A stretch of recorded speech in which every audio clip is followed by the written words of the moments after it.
Le podcast La Florida vous est présenté par l'autoamigo.com, Richard's Motel Family of Lodging et Caméléon Productions.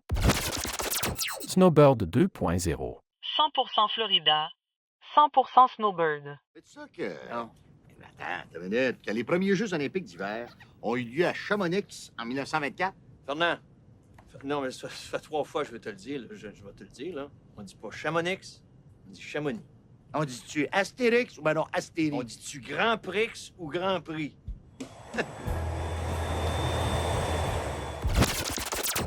Snowbird 2.0, ton podcast floridien. Simply the best.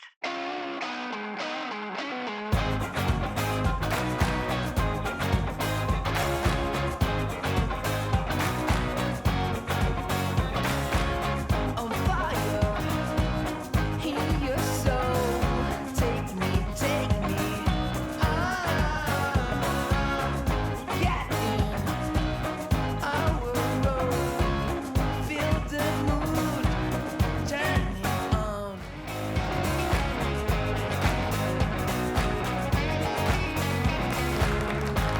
Cet épisode est enregistré devant public. Quand tu mets un offre, il faut que tu donnes un dépôt. Tu donnes un dépôt ici. Les maisons, c'est pareil. Avec l'idée que quand tu donnes ton dépôt, puis que l'offre est acceptée, tu viens de perdre ton dépôt si tu changes d'idée. Fait que on donne un dépôt avec l'idée que l'offre ne sera pas acceptée, on va se refaire ordonner notre dépôt.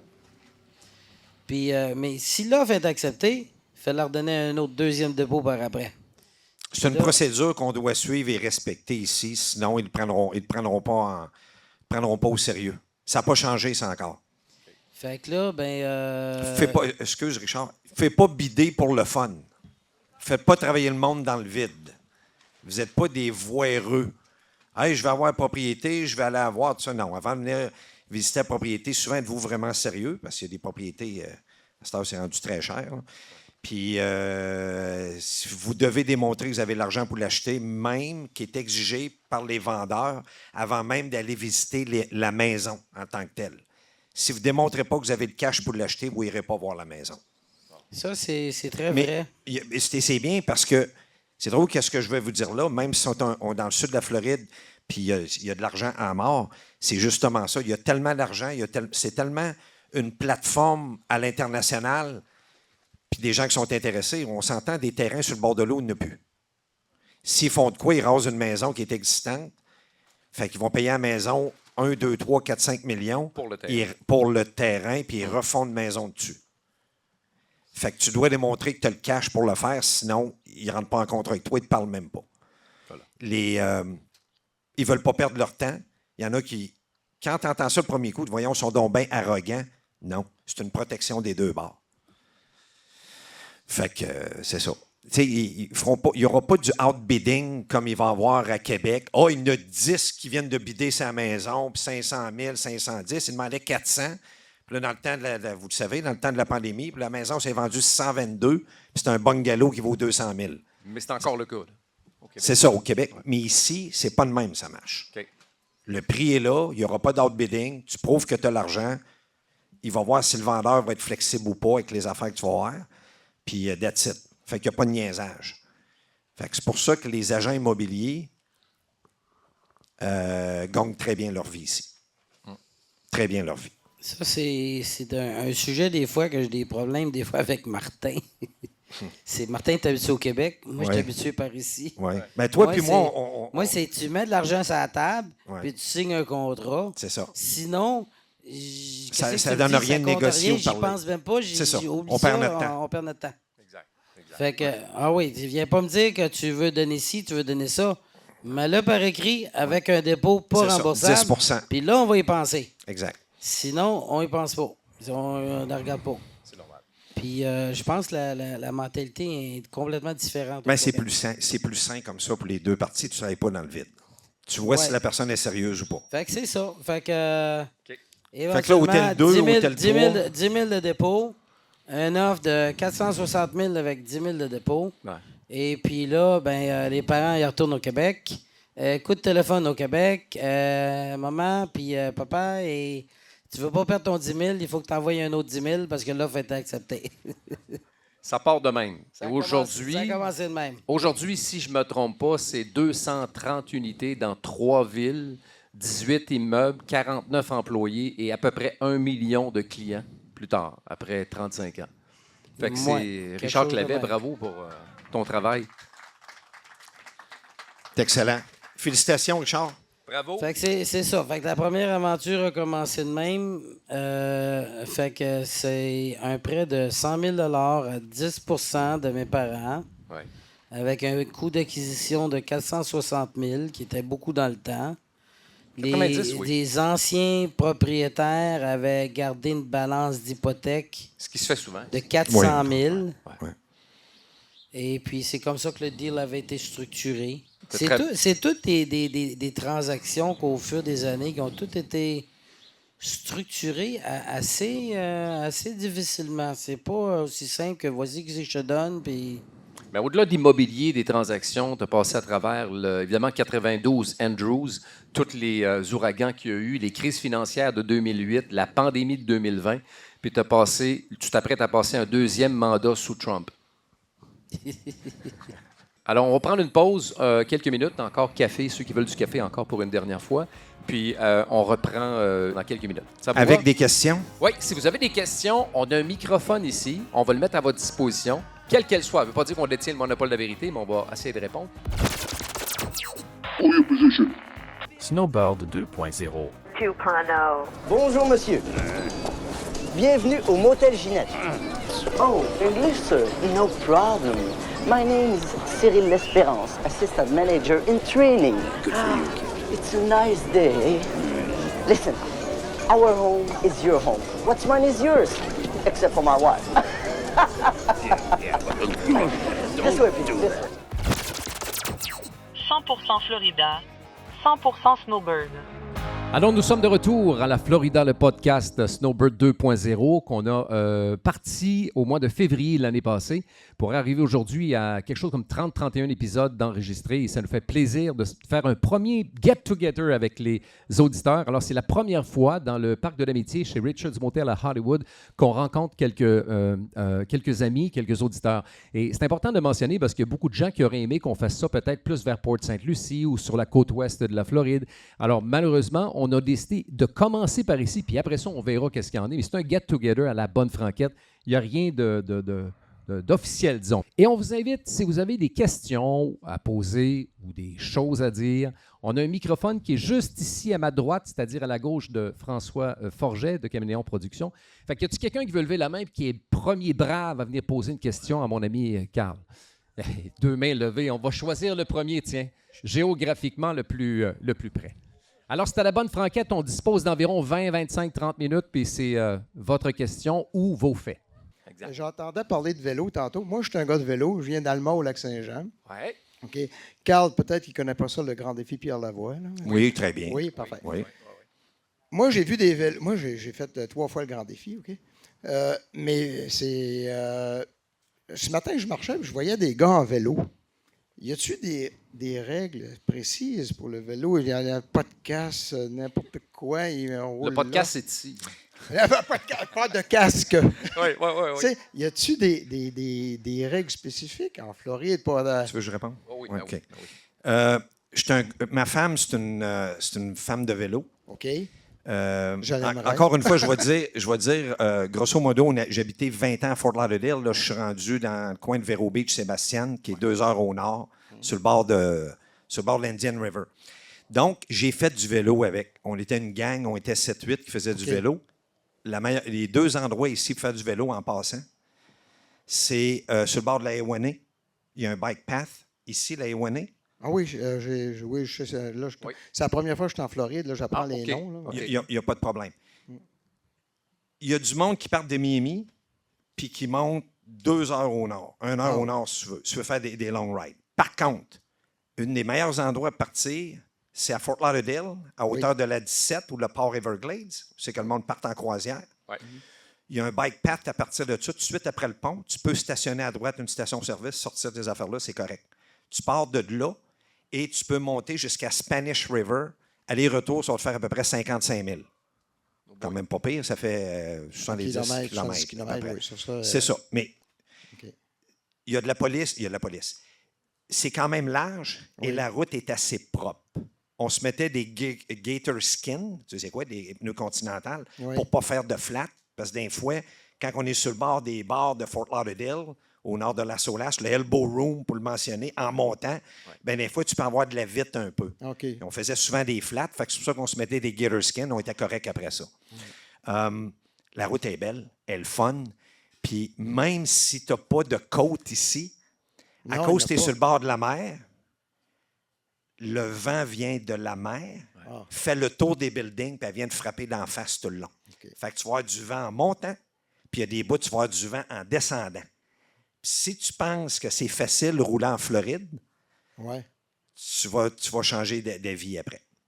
Est-ce que le vent, parce que tu as toujours une tension dans les jambes, tu ne peux pas te reposer. Okay. Tu pousses tout le temps. Fait que si t'es avec tes chums, tu donnes des coups et tu pousses quoi que ce soit, tu vas voir, c'est tough. Le vent, c'est une côte, puis c'est des deux bords. Oui, exactement. Non, tu as vraiment des coups. Là, tu t'en viens, à un moment donné, tu n'as pas de vent, puis là, à un moment donné, le vent tourbillonne après le bâtisse, puis on dirait que, mettons, tu roules en moyenne 22, 23, 24 000 à l'heure, tu vas baisser à 15, 16 d'un coup. Ou si tu t'offres à 22, là, tu ne t'offres pas longtemps. Mais les gens connaissent, tous les résidents connaissent tous les vélos, sont hyper respectés. Je te le dis, surtout la fin de semaine, là, le samedi, le dimanche matin, aussitôt que le soleil se lève, là, il y a des gangs de 10, 15, 20, ça roule. Partout. Connus dans le domaine. Puis Louis Garneau, les vêtements Louis Garneau, tout ça, connu dans le domaine. Louis vient s'entraîner tout le temps ici, sur la côte. Tout le temps il y a des gangs de chums, tout ça. Fait que moi, écoute, j'en faisais une fois par semaine avec cette gang-là. Fait que c'est beau. Des règles, tu es aux États-Unis. Oui, c'est ça. Il n'y a pas de règles. Pas compris. Il n'y a pas de règles. C'est comme au Québec dans les années 70. Tu fais que ce que tu veux. Ah, OK. C'est ça le fun des États-Unis. OK. Ils te donnent la chance de. Il y en a qui vont dire qu'ils ne devraient pas, mais moi je pense ça. Tu sais quoi faire, tu es majeur et vacciné, donc c'est toi qui prends ton risque. Si tu veux te mettre en manche courte, tu ne veux pas te mettre de pad, puis tu ne veux pas de casque, tu ne veux pas de lunettes, c'est tes affaires à toi. Là. La police ne dira jamais. La police ne t'écœurera pas ici. Elle va te protéger. Deuxième question. Oui. Peut-être l'avoir. Peut-être innocent, mais un matin, avec mon guide, qui est mon beau-frère, on se promenait. Là, je voyais les bâtisses là, de 30, 50 étages. Oui. C'est-tu tout plein de monde, ces affaires-là? Non.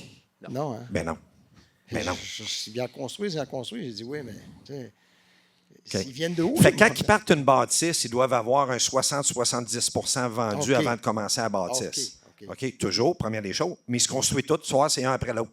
Mais c'est pas les ventes qui parlent. Le sud de la Floride est la plateforme pour l'Amérique du Sud et l'Amérique du Nord. OK. Donc, tout le monde qui a de l'argent, qui veulent investir ou quoi que ce soit, s'achète un condo ici. Des fois, ils sont juste là 2 semaines par année. Exact. Il y a des endroits, des HOA qui te donnent la permission de louer. Il y en a d'autres qui ne donnent pas la permission de louer. Moi, j'ai été élevé dans le coin de Sunny Isle, 163.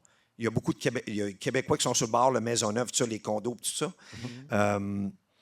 Puis dans ce coin-là, en ce moment, ils appellent ça la Petite Russie, Little Russia. Ah oui. Donc, il y a beaucoup de Russes qui habitent ce coin-là de Sunny Isle en ce moment. Il n'y avait pas ça. Oui, c'est ça. Il n'y avait pas ça il y a 15 ans. OK? Pour donner une idée. Il y a beaucoup de Portugais, donc des Brésiliens. Donc, des pays qui ont été instables, l'Argentine, le Portugal, tout ça, eux autres, sauver leur argent pour pas que le gouvernement le prenne, sont achetés un condo à 1, 2, 3, 4, 5 millions. Donc, eux autres, c'est leur banque. Ouais. OK. C'est pour ça qu'il y a des grosses bâtisses. C'est pour ça que ça se construit. Puis c'est pour ça que ça n'arrête pas. Ouais, c'est ça que Miami, en ce moment, prenons juste la ville de Miami. Là. Oui. Richard a parlé tantôt du sud de la Floride, puis comment il est arrivé, comment ça a passé, puis il y avait juste 3 grandes villes avant. Avant, on disait tout le temps, hey, Los Angeles, si je veux rêver, Los Angeles, c'est une ville, New York, là, mais Los Angeles, c'est la plus haute. La Floride, Miami, la ville de Miami, a dépassé Los Angeles en ce moment. Santa Monica, Venice Beach, Pacific Palisades, tout ce coin-là, Beverly Hills, il a rendu que plus de richesses à Miami, des meilleurs restaurants, des plus beaux hôtels, de loin. Et ça, c'est pas Carl Sanson qui le dit, c'est Dana White de la UFC. Donc, quand les UFC, eux autres, se promènent partout à travers le monde, puis ils font un événement, puis il y a un box-office. C'est quoi un box-office? On vend des billets dans un aréna, puis on voit le retour sur investissement. Bien, lui, il est capable de tout de suite savoir, à chaque fois qu'il fait un événement, d'année en année, les comparaisons. À tous les fois qu'il va à l'aréna de Miami, il brise des records de box-office. Il voit comment les gens font le tour du monde. Là, ils sont à Riyad, en Arabie Saoudite, puis à Abu Dhabi, là, ils se font inviter avec le tapis rouge parce qu'ils veulent les avoir tout le temps. Puis il dit, c'est pas compliqué, Miami est rendu la 2e ville en importance, en arrière de New York, aux États-Unis en ce moment, de prestige. On n'a pas besoin de reculer loin, il vous le disant, c'était pas ça. OK. Donc, la Floride est encore, puis en plus, avec un niveau politique que j'ai parlé un peu, avec un DeSantis, il ne faut pas oublier qu'il n'y a pas de taxe d'État en Floride sur votre impôt. Et quand vous faites vos rapports d'impôt ici, vous avez une business, n'importe quoi, c'est encore des impôts des années 70. Les inspecteurs d'impôts ne sont pas après vous ici. OK? Vous n'êtes rien. Dans l'équation, vous n'êtes rien. 95 de l'économie de la Floride, c'est des PME. Retournez au Québec. 20 travaillent pour le gouvernement. C'est ça. Ouais. Il n'y a pas de PME au Québec. OK? Fait qu'ici, ils sont ici pour vous aider. Voilà. Et là, la différence. Un inspecteur d'impôt cogne à votre porte ici, ça n'existe pas. Quand vous faites votre rapport d'impôt, vous appelez, puis il vous revient une facture, vous 3 ans, que vos dépenses, puis ouvrez vos livres, ça n'existe pas ici. Je vous le dis d'avance. Ça fait 20 ans que je paye des impôts. 22 ans que je paye des impôts ici. J'ai des comptables, des affaires. Il n'y a pas personne alentour de moi. Je vais vous donner un exemple. J'ai un chum qui a une compagnie de portes et fenêtres. Justement, c'est un building que tu regardes. Ouais. Lui, il fournit toutes les portes, les fenêtres. Tu vas à vendre, toi? Oui. Des bâtisses de 30 étages sur le bord de la plage. C'est pas des portes à 1000$ là, en passant. Ouais. Parce qu'il faut que ça soit hurricane-proof, puis il ne faut pas que ça rouille, l'air salin, puis tout ça. Okay? C'est la qualité. Il vient de vendre sa compagnie, il y a 3 ans. Il vend sa compagnie 450 millions. Je dis comment ça marche avec l'impôt, tout ça. Ben, j'ai donné ça à ma firme comptable. Ils sont arrangés, ils ont payé les taxes, ça, merci moi. T'es-tu déjà fait écœurer en 35 ans de business par l'impôt? Tu sais, jamais. Je n'ai jamais venu. Mais l'immobilier est énorme. À Hallandale Beach, avant la COVID, on avait 30 projets de construction d'édifices de 30 étages et plus, en simultané. C'est facile à voir. Tu vas dans le coin de Miami, tu regardes les grues. Ouais. Quand vous voulez avoir de l'économie va bien, regardez dans une ville, regardez comment il y a de grues. Ouais. Point la ligne. Ici, la Floride, pour ceux qui ne le savent pas, c'est 167 millions de touristes par année, combiné à ce qu'on pense être en 2030, 23,9 millions d'habitants. Seule chose, c'est que 25,5 des habitants ont 65 ans et plus. C'est la moyenne. Mais vous allez partout, le développement. Puis pour répondre ça, c'est le rhumatisme, ça, qui fait venir le monde ici. Et peut-être pour répondre à la question de vélo, pour ceux qui s'intéressent dans le bout de Richard's Motel Hollywood et en direction de Dania, là, vous avez le boardwalk où vous pouvez marcher, là, puis c'est énorme. On peut marcher, puis on n'est pas obstrué par des vélos pour la plupart des fois, parce que les vélos passent sur la A1A. Il y a comme une piste cyclable sur la A1A. J'ai pas roulé, il y avait trop de monde. C'est ça. Tu peux pas, toi, tu parles de vrai vélo de course. Oui. Quand tu t'en vas vers l'aréna des Panthers, la 595, quand tu t'as passé à la fin, tu peux stationner. Il y a une route secondaire, puis tu peux traverser les Everglades en vélo, puis le monde en font là le matin aussi. Parce que nous autres, on ne peut pas rouler le long des autoroutes. C'est ça. Il y a comme une route secondaire de campagne qui est sur le bord de l'autoroute, puis le monde vont rouler là. Bon, ben merci. Merci. Ça fait plaisir. Merci. Prochaine question. On lève la main, s'il vous plaît. Et on se rend. Alors, on parle là, de... Attends, Stéphane, lui, le monsieur, puis Stéphane Lénex. Exact. Juste votre information, Stéphane Bruyère travaille avec moi à Radio Pirate, avec l'équipe des Pirates, Jeff Fillion, tout ça. Fait qu'on... Badaboum. Badaboum, on se connaît on en a parlé. Yes, sir. Salut. Moi, je voudrais savoir pourquoi les Américains, ils roulent vite ces autoroutes. Bonne question, mais quel est votre nom? Jean-Yves de Laval. Jean-Yves de Laval, pourquoi? Jean-Yves de Laval, pourquoi un Québécois roule à 60 000 à l'heure au Québec?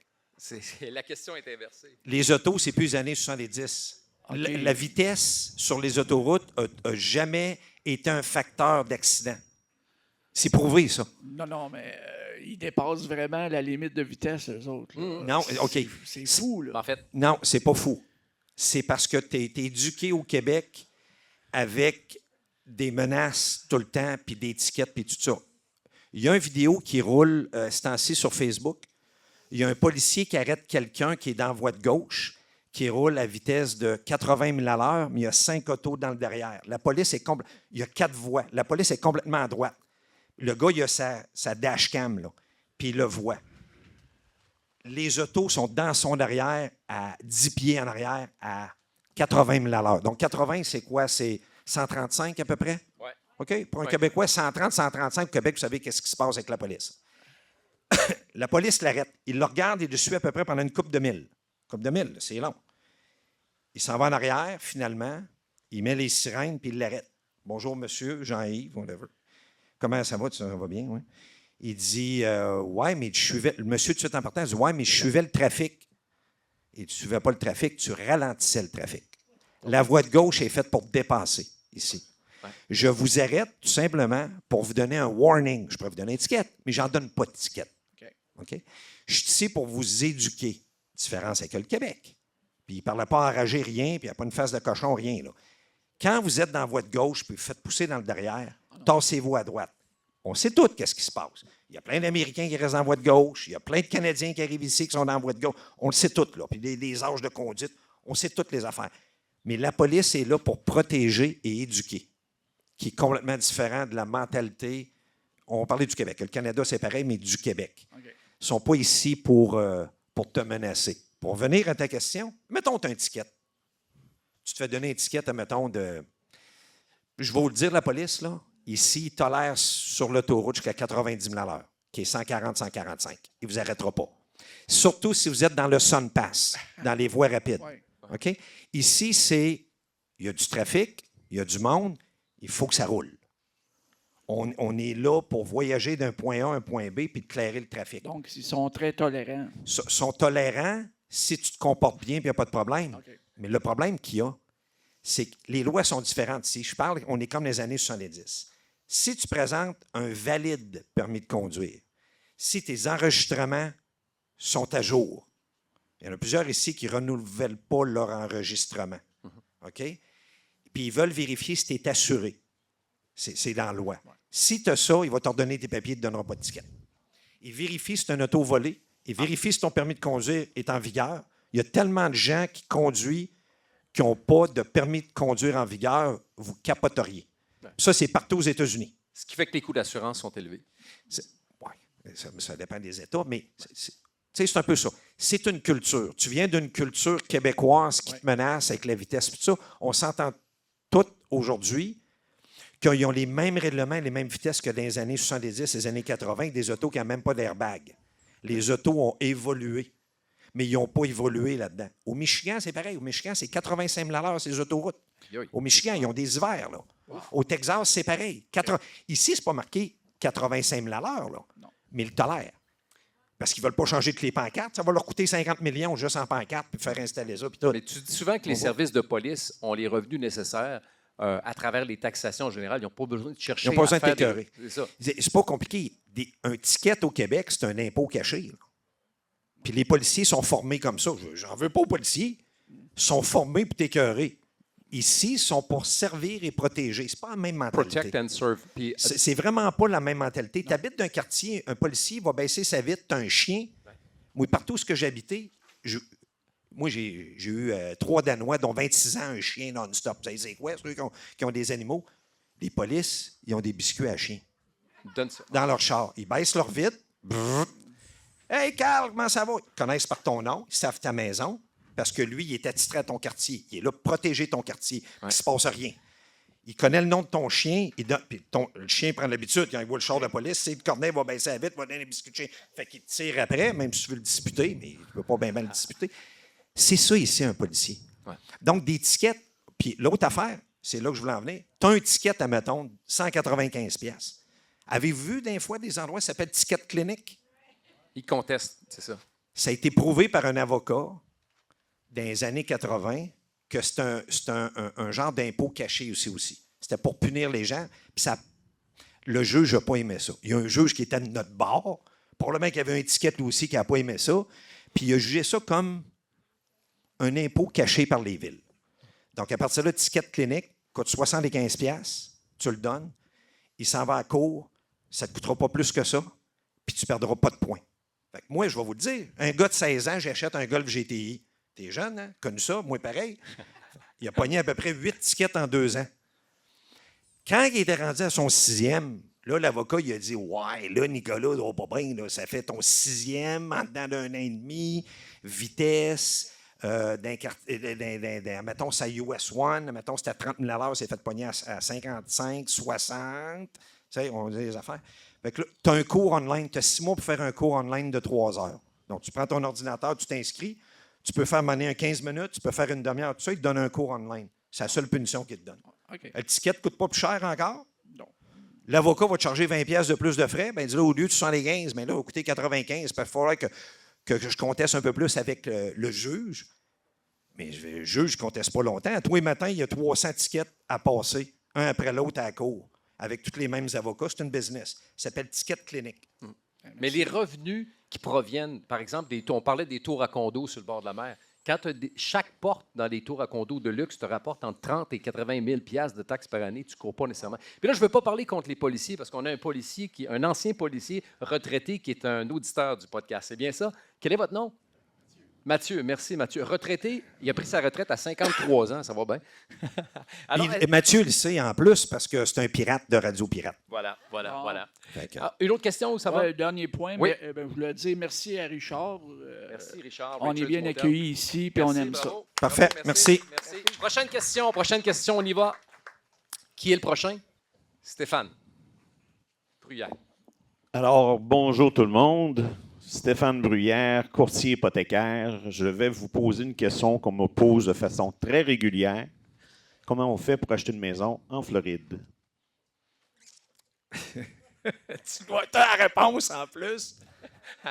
Non, il dit qu'il n'y a pas la réponse. Tu n'as pas la réponse. Techniquement, j'ai mon permis au Québec, en Ontario. Je n'ai pas mon permis en Floride. Je me suis renseigné pour l'avoir. Je ne vois pas vraiment les avantages.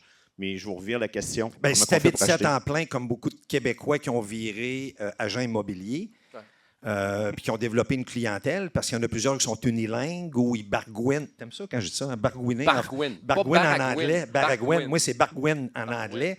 Bien, il y en a plusieurs qui cherchent justement des courtiers hypothécaires qui parlent en français, des agents immobiliers qui parlent en français. Puis il y en a plusieurs qui réussissent très bien, Stéphane, ici à date. Très, très, très, très bien.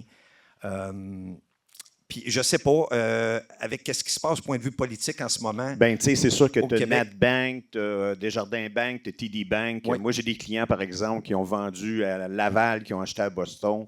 Les transactions sont bien faites. Le prépont, le bridge entre la vente et l'achat, c'est bien fait. Oui. Mais quand on veut acheter en Floride, je pense que le plus simple, c'est de financer ce que vous avez au Québec, au Canada, pour acheter cash ici. Bon, bien, regarde, vois-tu, tu le vois par expérience. Moi, je ne connais pas ta business. Je fais confiance à toi. C'est toi qui es spécialiste. Et Stéphane travaille, en tout cas, il y a des présences à TVA en même temps. Oui. Quand on parlait de la pandémie, tout ça, des courtiers hypothécaires, tout ça, Stéphane, c'est lui qui était bien en complet puis qui était à TVA oui. Pour les conseiller là-dessus. Vous voulez n'importe quoi, il est ici, vous pouvez y parler. Je ne savais pas que Stéphane allait être ici. Il connaît ça. Mais il faut comprendre les lois, les différences, justement, comme j'ai parlé. Moi et Richard, on a parlé tantôt qu'il faut que tu donnes un dépôt avant de faire un offre. Ici, sur des résidences, mais c'est vraiment toujours le montant, c'est quoi? En tout cas, est-ce que c'est variable selon les counties ou c'est pas mal uniforme? C'est uniforme. Bon. C'est tout pareil. Puis ceux qui s'intéressent, les banques que sont NatBank puis Desjardins Bank, souvent, ils te permettent d'avoir du collatéral, c'est-à-dire d'aller chercher, emprunter sur ta maison au Québec, un lien hypothécaire sur ta maison au Québec. L'affaire que je vais amener là-dessus, par contre, comment il y a de banques au Canada?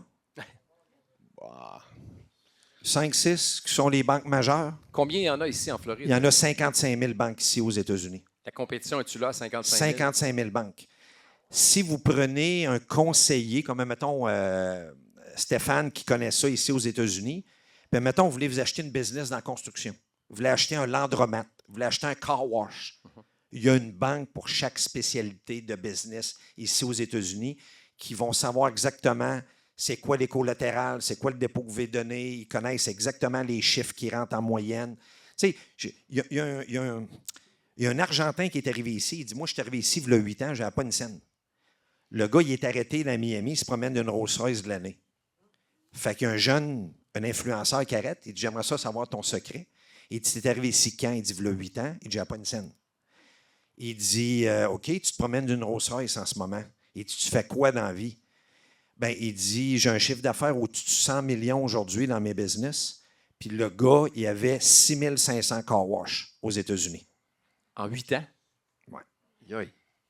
Fait que, tu sais, oui, ça semble extrême, mais je disais, l'opportunité est pour tout ici. Pourquoi? Parce que tu as 55 000 banques. Donc, Stéphane, lui, qui est un courtier hypothécaire, bien, lui, s'il travaille aux États-Unis puis il commence à comprendre le genre de business, il va toujours trouver une banque, au lieu que la Banque nationale, mettons, au Québec, ou la Banque royale, ils n'ont pas une spécialité dans tous les domaines de business qu'il y a, comme au Québec. Ici, sont nichés. Ici, aux États-Unis, il y en a 55 000. Il y a toujours une banque qui va avoir la spécialité. Il faut que tu la trouves. Donc, en faisant affaire avec un courtier, lui, il sait où aller chercher. Vous savez, c'est quoi un courtier hypothécaire? C'est comme un courtier d'assurance. Il vous représente, lui, il y a un pool de compagnies. D'après votre idée de business que vous avez ou le genre d'achat que vous voulez faire, lui, il va aller le chercher pour vous. Anyway, fait que c'est comme ça que ça fonctionne. As-tu une autre question, ça? Non. Non? C'est bon. Est-ce que quelqu'un a une autre question, une dernière question ou un fait à dire ou quoi que ce soit? Oui. Oui. Je pense savoir exactement c'est qui. Parce que vous ne le savez pas, mais on a enregistré les épisodes 13 et 14 dans le studio hier. Puis on a justement parlé de ce monsieur-là qui s'appelle... Jules. Jules de Jules, lettrage d'automobile, ça arrive sud de Montréal. C'est bien ça? À Brossard, oui. Vous êtes venu et à Laval. vous êtes venu ici il y a une semaine pour parler de Carl et du podcast. Alors, je vous écoute. Hey, moi, la première chose, c'est vous remercier. Merci. Quand je parle à mon fiscaliste, là, j'ai fini mon appel, je dis « Ah, ça fait du bien. » Puis quand je vous entends, c'est mes enfants qui ont 43 ans, puis 41 ans. Ils me disent « Pas, écoute ça. » Voyons donc, j'ai pas le goût d'écouter ça. J'écoute ça. Hey, même en s'en venant en Floride, ma femme et moi, en auto, on écoutait ça avec une jouissance. C'était écœurant. Ben, merci beaucoup. Ben, merci, Jules. J'adore C'est très ça. gentil. Très gentil. Vous Et savez- c'est toi qui as dit, et si je me souviens bien, là, c'est toi qui m'avais dit, écoute, on cherche de l'information en français le plus possible. On utilise même l'intelligence artificielle et parfois, dans certains podcasts, on a de l'information qu'on ne trouve pas dans l'intelligence artificielle. Parce que c'est des conversations de chum, mais surtout d'un gars qui est là depuis 22 ans, à temps plein, qui a choisi la Floride. Ça fait longtemps que je suis ici. J'ai été en production de films aussi. J'avais 50, 60 employés à temps plein en production, des 5, 6, 7, 8 mois, partout à travers le monde. Puis on a fait beaucoup de productions aux États-Unis. Il est arrivé des bad luck. Il est arrivé des accidents. Il est arrivé un paquet d'affaires. Donc, je parle, moi, en connaissance de cause. Je ne suis pas ici m'obstiner. Je ne suis pas dire, c'est pas vrai que ce que tu dis là. Moi, c'est des faits vécus. Donc, qu'est-ce que je vous rapporte? Puis le podcast qu'on fait, c'est qu'on essaye de vous donner les informations, en tout cas, moi, de mon bar, là, moi, c'est mon vécu que je viens ici depuis j'ai l'âge de 4 ans, que j'habite ici depuis 22 ans, puis toutes les bad luck et les patentes qui sont arrivées. Puis il m'est arrivé des affaires. Puis j'ai beaucoup d'amis qui est arrivé des affaires. Puis comme je vous dis, quand vous êtes en business, il arrive beaucoup d'affaires. Fait que je dis tout le temps, j'étais un vieux singe, on dirait que j'ai 150 ans d'expérience. Puis c'est ça que mon père dit. Il écoute même les podcasts de la Floride. Hey, il dit, oublie pas de dire ça, là. Oublie pas ça, là. T'es déjà arrivé dans le temps, v'là 4 ans, v'là 10 ans, avec tel gars, les affaires. Ah oui, c'est vrai, père, parce que la tête est pleine. Fait que là, je prends des notes. Fait que je suis pas ici pour m'obstiner. C'est vraiment des cas vécus, puis c'est comme ça que ça marche. OK? Fait que, oui, il y a des lois écrites. Oui, il y a certaines affaires, mais il y a des affaires, des fois, qui ne sont pas écrites, qui arrivent, qui se négocient, puis qui arrivent des choses là-dedans. Ça, c'est bien important. Ayez pas peur. Fait que c'est à peu près ça. Oui, il y a d'autres choses. Encore Jules, let's go. Jules. Il faut que je vous conte une affaire. Il y a à peu près 3 ans, ma femme et moi, on a visité une place qui a des oranges. Comment on appelle ça? Orangé? Orangerais? Je ne sais pas trop. En tout cas, peu importe. OK.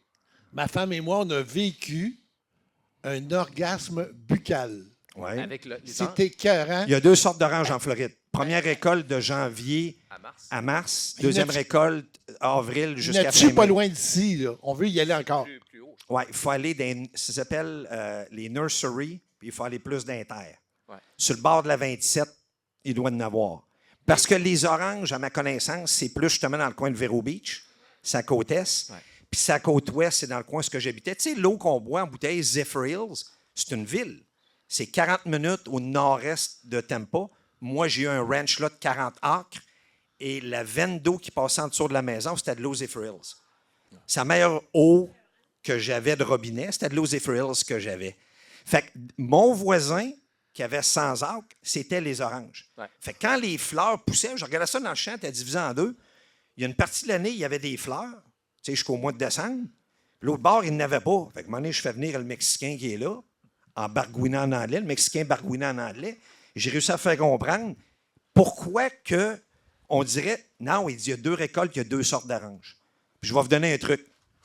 Ceux qui aiment, vous connaissez Sam's Club?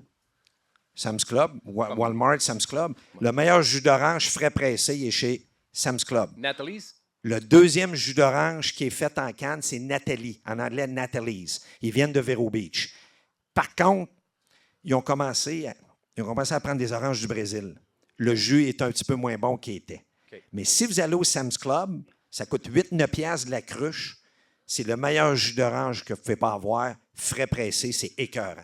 Quand vous avez goûté à ça, vous ne prendrez plus jamais du Tropicana ou du Simply Orange. Je vous le dis, ça, c'est du jus de poteau, là. Parce qu'oubliez pas que, justement, dans les grosses réservoirs, eux autres, ils mettent des préservatifs parce qu'ils font la récolte d'orange, comme je viens de dire. Donc, la première de janvier à mars, puis l'autre, avril et mai. Mais à un moment donné, il faut qu'ils préservent ce jus d'orange-là à longueur d'année. Ouais. Donc, même, je vais vous donner un exemple. Le Natalie's, qui est un bon jus d'orange, moi, je le goûte dans leur cruche à l'année. Donc, quand il y a en première récolte, je goûte que le jus, il est récent, il est bon. Moi, je suis un spécial, là, sur le goût. Là. Je me fais agacer à Radio Pirate, là. C'est bon. Je suis très spécial là-dessus. Fait que tu vois que le jus est là. Quand tu es rendu au mois d'août, au mois de septembre, là, tu vois que ça ne goûte pas la même affaire. Là, tu vois qu'il y a beaucoup de préservatifs dedans. OK. Première récolte, janvier à mars. Deuxième après ça. Avril, Puis ensuite, mai. Avril, mai. En passant, il est disponible, le jus Natalie's, je pense, dans les Publix. Partout. Il y en a partout. Mais pas dans les Winn-Dixie. Puis, il y en a aussi au Winn-Dixie. Il y en a? OK. C'est parce que c'est des plus petites récoltes, c'est des plus petites compagnies. Ils vont faire une livraison par semaine. Puis quand elle est partie, il n'y en a plus, ça va aller à l'autre livraison de la semaine d'après. Pour ceux dans le bout de Hollywood qui n'ont pas essayé le nouveau Publix qui vient d'ouvrir près de Hallandale Beach Boulevard, il est collé sur la A1A, mais le dos, l'arrière de c'est ouvert depuis 2 semaines d'ailleurs, l'arrière du Publix, c'est un service au volant pour les bateaux, directement dans le canal. C'est complètement capoté. Ça vaut la peine d'aller voir ça. Alors, vous arrivez, le stationnement au rez-de-chaussée, le deuxième, troisième étage, c'est le Publix, puis à l'arrière, ils te servent directement dans le bateau. C'est vraiment quand vous venez ici, si vous avez un Sam's Club ou un Costco, vous savez que l'essence est encore 15-20 cents du gallon de moins. Ouais. Votre carte du Québec marche ici. Votre carte fonctionne aussi ici. Ouais. Si vous habitez un endroit, vous voulez faire une épicerie, tout ça, ça va à peine. Vous y allez au début quand vous arrivez. On comprend que Publix, c'est très cher. Publix, c'est une des épiceries les plus chères ici. Ouais. C'est bon de la qualité. Le meilleur sous-marin du monde est au Publix, les PubSub. Les PubSub. Ouais. PubSub. On en a parlé dans Vous le aller podcast. en ligne, sur le app. En ligne, vous commandez qu'est-ce que vous voulez. Puis vous avez un comptoir de livraison. Votre nom est marqué dessus. Vous le prenez, vous payez au comptoir. C'est super facile, super bien fait. Donc, tu n'as pas à attendre. Si tu veux amener de la viande chez vous, la petite madame, petit monsieur va couper les tranches, va vous faire goûter tranche par tranche. Qu'est-ce que vous demandez? Je veux du jambon, je veux de la dinde, je veux ci, je veux ça, il vous fait goûter. J'ai terminé, mais je voulais juste, avant de partir, je voulais vous dire, j'ai trouvé votre slogan. Lequel? Vous êtes mes deux nouveaux amis. Merci beaucoup. Bon, ça fait plaisir. Merci, Jules. Bravo, merci, Jules. Merci, Jules. Alors, est-ce qu'il y a d'autres questions? Est-ce qu'on complète ça? Soyez pas gênés. Il y a quoi vous voulez savoir? Vous pouvez me parler après quand j'ai fini. Parfait. N'importe quoi. Moi, je suis ici pour peut-être un autre 45 minutes. Alors, gênez-vous pas. Puis, merci. Venez me voir. Puis, en passant, je sais qu'il y a une couple de clients de l'Auto Amigo. Oui. Vous êtes Canadiens. C'est moi, ça. L'Auto Amigo et ma femme. L'Auto Amigo. Ça, c'est moi. C'est un service que je donne aux Canadiens d'acheter des billets de loterie en ligne de façon légale. Et n'oubliez pas que si vous n'achetez ici, mais vous retournez au Québec avec le billet de loterie, puis vous regardez sur l'Internet, quand vous arrivez au Québec, voir si j'ai gagné ou pas. Si vous avez gagné, le billet n'est pas valide. Le billet a quitté les États-Unis. Vous allez me dire, ouais, mais comment il va faire pour vérifier? Il regarde votre passeport, puis il regarde avec les douanes tout de suite. Et c'est déjà arrivé. Dans les 3 dernières années, c'est arrivé 3 fois, dont une madame du Pérou qui gagnait 25 millions. Aïe, aïe. OK? Ouais. Fait que c'est ça. Fait que nous, on fait le service. C'est comme un service Uber, là, au DoorDash. Là. C'est sûr qu'il y a des frais. Bon.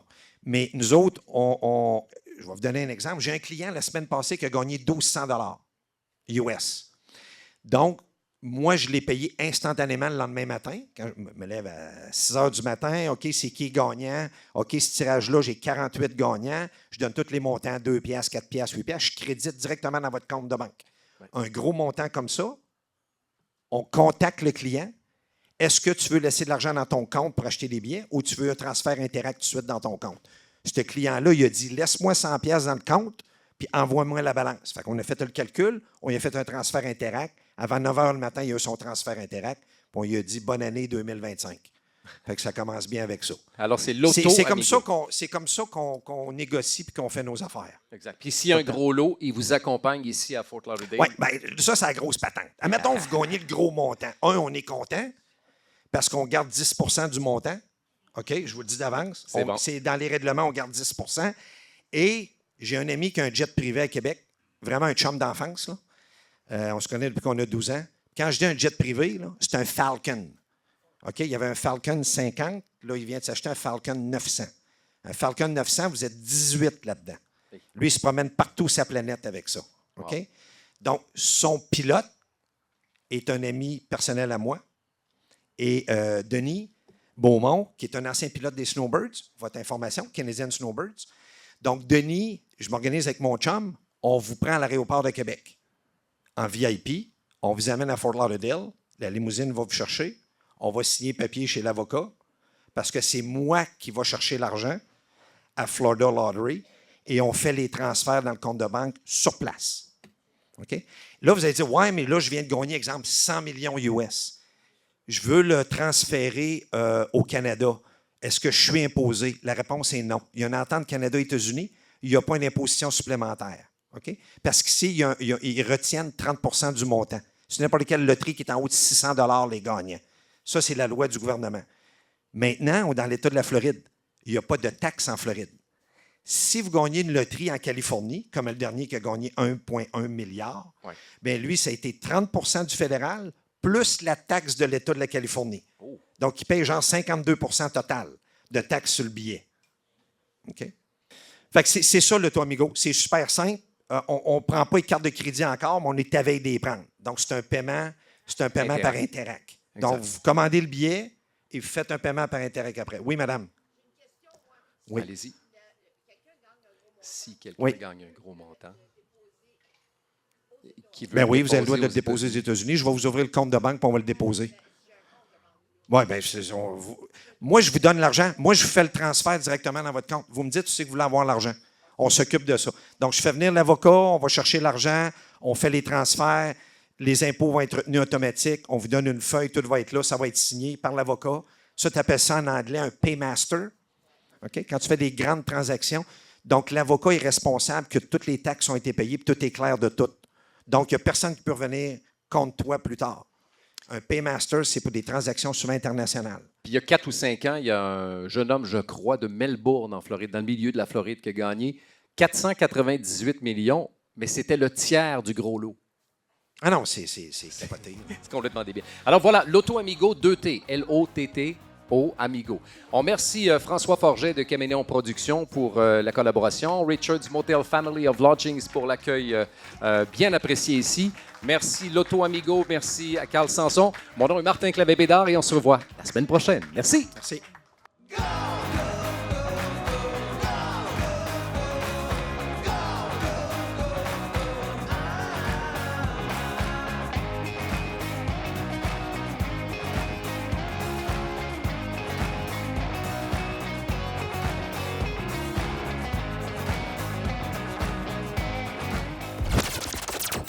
Snowbird 2.0.